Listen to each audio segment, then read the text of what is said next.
Hello everyone. The topic I am going to discuss now is interpeduncular fossa.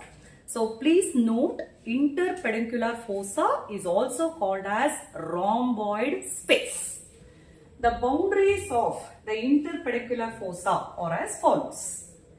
This is the second cranial nerve, that is the optic nerve. This is the optic nerve, and this is the optic chiasma, and beyond that is the optic tract. Second cranial nerve. So in front or anteriorly, it is bounded by optic chiasma. Anterolaterally, it is formed by the optic tract. Then this is the ventral segment of the midbrain, which is called as the crus cerebri. So plural, it is also called as crura cerebri. So these two are the ventral segment of the midbrain. We can call it as crus cerebri. So posterolaterally, it is bounded by crura cerebri. Posteriorly, it is the pons. So this is representing the pons.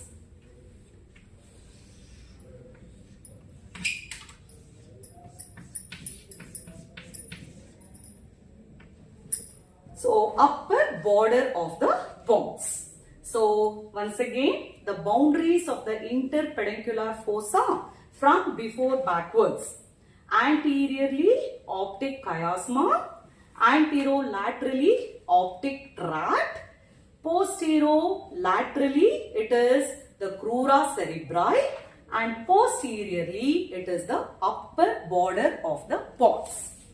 The contents of the interpeduncular fossa. So, most anteriorly, there is a thin sheet of grey matter, and this is called as tuber cinereum. So invariably, the stalk of the pituitary, the infundibular stalk, pierces and emerges out through this tuber cinereum. And bilaterally, there are a pair of rounded bodies. These are called as mammillary bodies. These are nothing but a part of hypothalamus. And medial to the crus cerebri is the emergence of the third cranial nerve, and lateral to that will be the fourth cranial nerve. And most posteriorly, this gap is filled up by the posterior perforated substance. So these are considered as the contents of the interpeduncular fossa. So to summarize, interpeduncular fossa is also considered as the rhomboid space, and the boundaries are in front optic chiasma, anterolaterally optic tract, posterolaterally crura cerebri, and posteriorly upper border of the pons.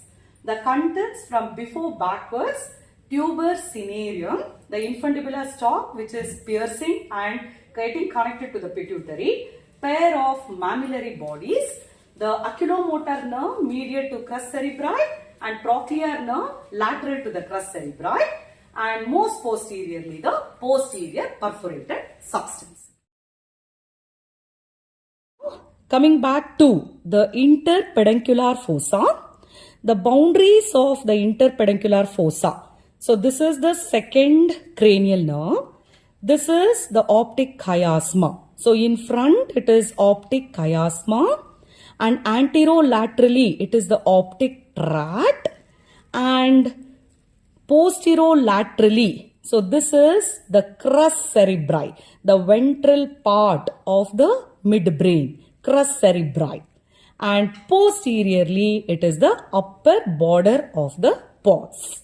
So in front optic chiasma, anterolaterally optic tract, posterolaterally the crus cerebri, and posteriorly the upper border of the pons.